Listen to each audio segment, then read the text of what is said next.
Soy ciudadano común y corriente, solo tengo un voto que usted me ha pedido, como a tanta gente a la que ha convencido. Y yo se lo he otorgado esperando. Bien, seguimos en rumbo electoral y tenemos en esta ocasión a Carlos Bernales, gerente general de la Asociación de Contratistas Mineros del Perú, y vamos a hablar de la distribución del canon minero en las regiones a propósito de estas últimas elecciones regionales. Vamos a repasar el tema, cuáles son las regiones con mayor canon, la distribución en gobierno regional y en los gobiernos locales también, y cómo es utilizado ese dinero. ¿Cómo están? Bienvenido. Buenos días. A grandes rasgos, ¿es bien utilizado el canon minero en las regiones? No está siendo bien utilizado porque los cuadros técnicos de los gobiernos regionales, provinciales, locales, no están preparados para manejar y hacer buena gestión.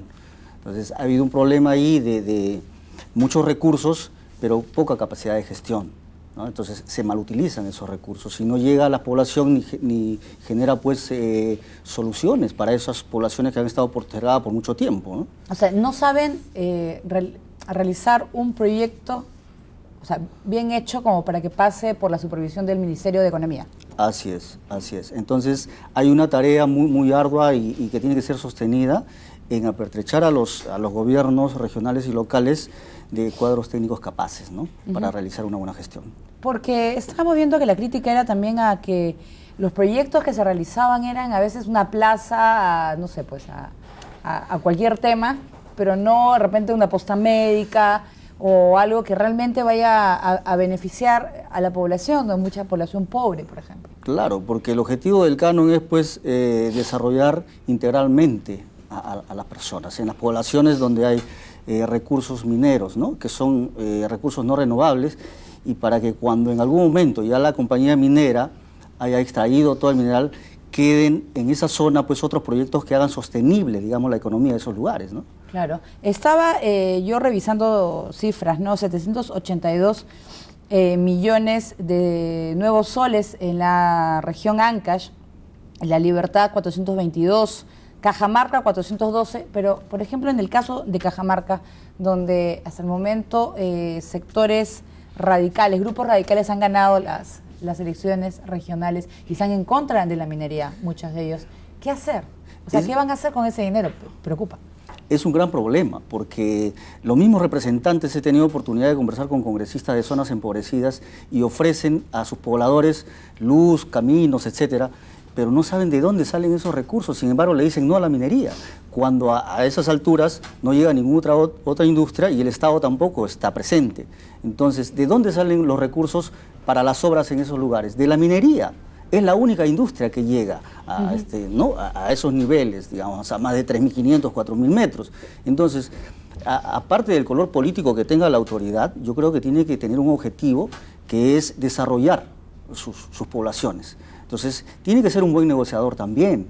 O sea, no se trata de decirle no al que finalmente va a generar los recursos, claro, ¿no? Pero lo que hay que hacer es prepararse para mostrarle de repente a esta compañía minera que está enclavada en esa zona, que tiene planes, que tiene propuestas, que tiene proyectos, ¿no es cierto? Entonces ya los recursos no van a ser desperdiciados. Hoy en día la minería paga por canon, regalías, aporte extraordinario.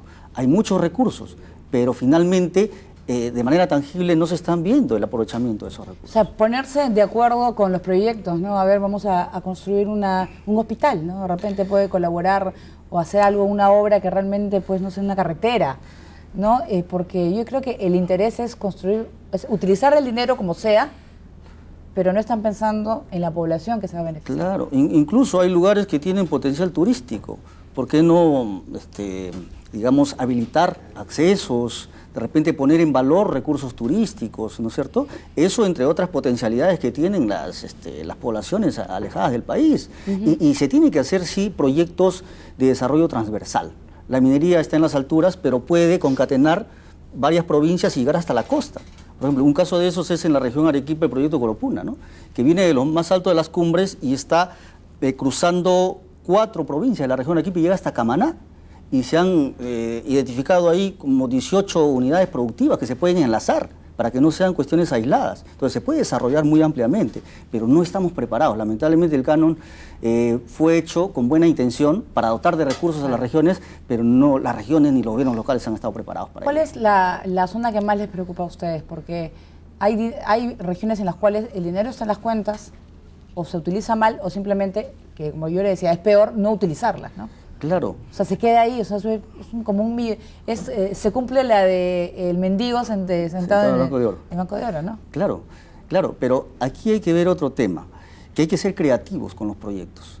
O sea, ¿qué falta? ¿Qué tipo de proyectos falta? Por ejemplo, si queremos sacar a los pobladores de esos lugares, los chicos, por ejemplo, que terminan la secundaria en esos lugares, ¿cuál es su destino?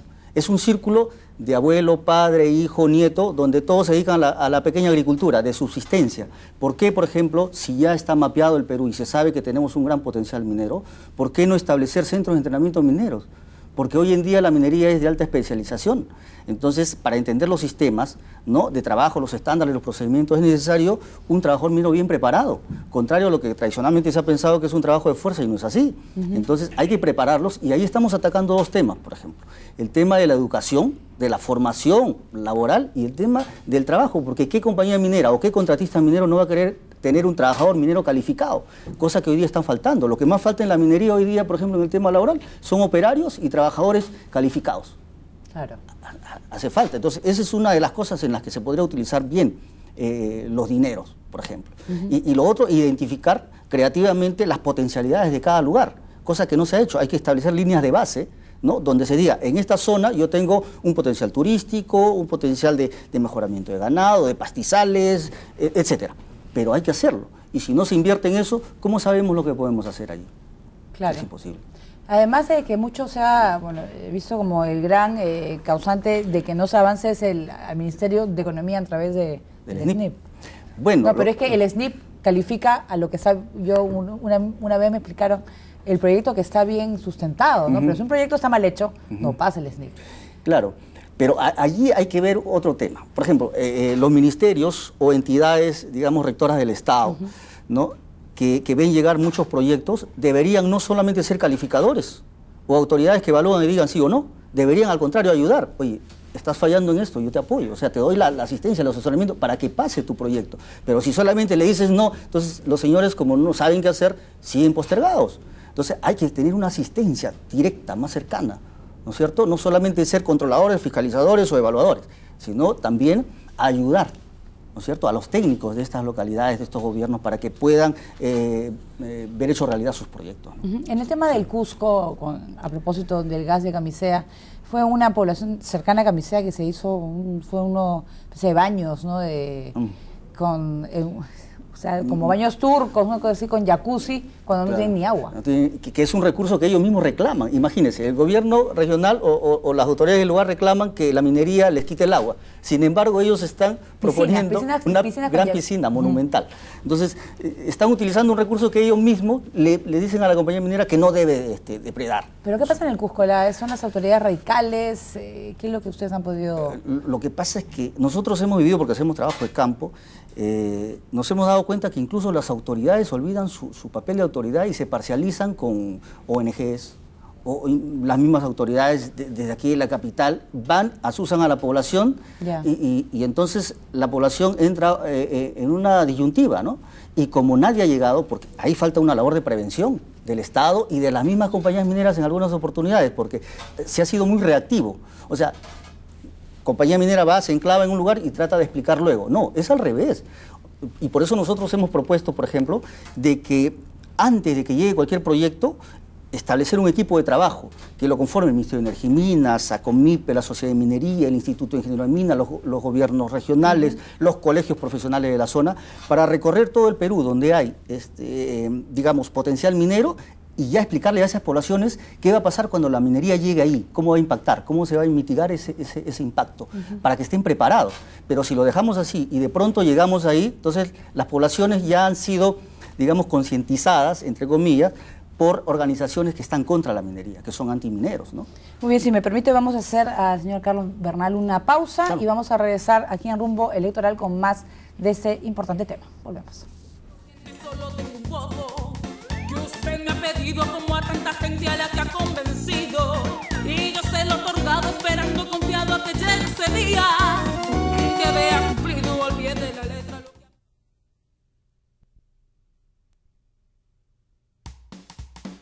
Soy un ciudadano común y corriente, solo tengo un voto que usted me ha pedido como a tanta gente a la que ha convencido. Y yo se lo he otorgado. Muy bien, y seguimos con el señor Carlos Bernal, gerente general de la Asociación de Contratistas Mineros del Perú, hablando del canon minero en las regiones. Estamos conversando de la distribución del canon. ¿Cómo ha variado el mismo?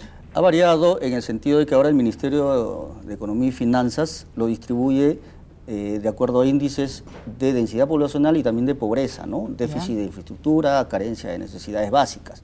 Antiguamente se repartía generando pues inequidad, ¿no? Y, por ejemplo, en Lima, la provincia de Lima captaba el 81% del canon, sin embargo la provincia de Ollón, donde están los minerales, captaba el 0.98%. ¿Se da cuenta? Y estamos hablando de poblaciones empobrecidas, porque todas las comunidades que están alrededor de la industria minera siempre han estado empobrecidas, ¿no? Entonces es importante sacarlos justamente de esa situación aprovechando los recursos, pero se estaba destinando mal. Ahora es al revés, por eso le decía, ya se toman en cuenta los índices de pobreza y también de población. ¿Hay alguna región que realmente utiliza bien el canon? Bueno, Cajamarca ha estado haciendo esfuerzos, pero no son suficientes, ¿no? En Ancash, que ha tenido como 157 millones solamente el gobierno regional, también, o sea, ahí ha sido una cosa que incluso dentro del presupuesto no se había ejecutado como el 50%, ¿no? Entonces, el problema es de gestión, el problema es de gestión. En el tema de soja, estábamos conversando ahora que hay el proyecto Las Bambas que va a beneficiar a Apurímac, una zona en la cual también hay pobreza y están, por ejemplo, aislados, pero van a tener su aeropuerto, que eso es una muy buena noticia, ¿no? Había que ir 4 horas por carretera desde el Cusco para recién acceder a Bancay.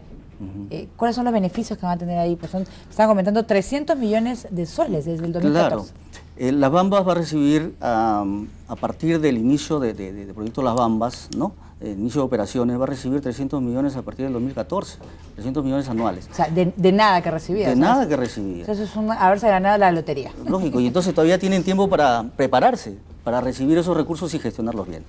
Pero hay que saber, por ejemplo, porque es una cuestión de información también lo que conversábamos hace un rato, ¿no? La población está desinformada, no está sensibilizada, ¿no es cierto? Asusada también en muchos casos. Y asusada, entonces ya está del lado contrario, ¿no? Cuando ellos deberían entender qué es lo que les va a llegar en algún momento y cómo lo van a recepcionar y cómo lo van a manejar. Porque los presupuestos deben ser participativos, la población debe participar activamente, claro, ¿no? Pues no es de arriba hacia abajo, sino de abajo hacia arriba, ¿no? Se ha malentendido el manejo de los recursos también, y falta transparencia, faltan planes, falta participación efectiva, ¿no? de la sociedad. Entonces cuando se hacen las cosas y se hacen mal, todo el mundo reclama. Pero hay que entender también, y eso va con lo que usted decía de que un aeropuerto y otras cosas más, porque llega la minería y se tiene que hacer un centro de salud, una escuelita, se hacen negocios, ¿no es cierto? Se crean puestos directos, también indirectos. Por cada puesto que genera la minería directo son 5 o 6 indirectos. Entonces es todo un movimiento, toda una dinamización de la economía que hay que tener en cuenta, ¿no? Además que sea una inversión que se quede en la zona. Que se quede en la zona. Claro, que no sea simplemente uno que viene de afuera, lindo, maravilloso la inversión, pero me la llevo. Claro. Claro, o sea, es de repente en Cerro Pasco, por ejemplo, ¿no? Con todo lo que pasó ahora es un socavón gigantesco y la ciudad va a tener que ser cambiada porque está toda contaminada. Claro, tiene que hacer una evacuación de la ciudad a otro lado. Entonces, pero tiene que ser, o sea, el canon minero, pero que se aplique en la zona, pero que signifique desarrollo. Desarrollo. O sea, es una minería que le llama positiva, sostenible. ¿no? Sostenible. Claro, sostenible en todo sentido, ¿no? Pero ahí tenemos un factor, Cuando hablaba, por ejemplo, de las Bambas, yo recuerdo que cuando le entrega el gobierno las Bambas a Xstrata, le dice, el presidente le dice, y yo exijo que la compañía contrate a los pobladores del lugar. Oye, está bien, los puedo contratar, pero ¿estarán preparados, calificados para hacer trabajo minero? No. Si, por ejemplo, las estadísticas de los accidentes fatales dicen que los que se accidenten son entre 1 y 2 años que tienen en la mina. ¿Por qué? Porque no están preparados. O sea, no producen bien, con menos calidad y son potencialmente accidentados. Muy bien. ¿No? Muy bien, entonces hay que, ahora en el caso de las Bambas esperemos pues que tengan tiempo para poder hay que pensar en futuro, sobre todo para el desarrollo de la región. Muchas gracias por estar con nosotros. Se trató del señor Carlos Bernal, gerente general de la Asociación de Contratistas Mineros del Perú. Con esto le ponemos punto final a Rumbo Electoral y nos reencontramos el lunes. Siga con TV Perú Noticias. Que vea cumplido, olvide la letra.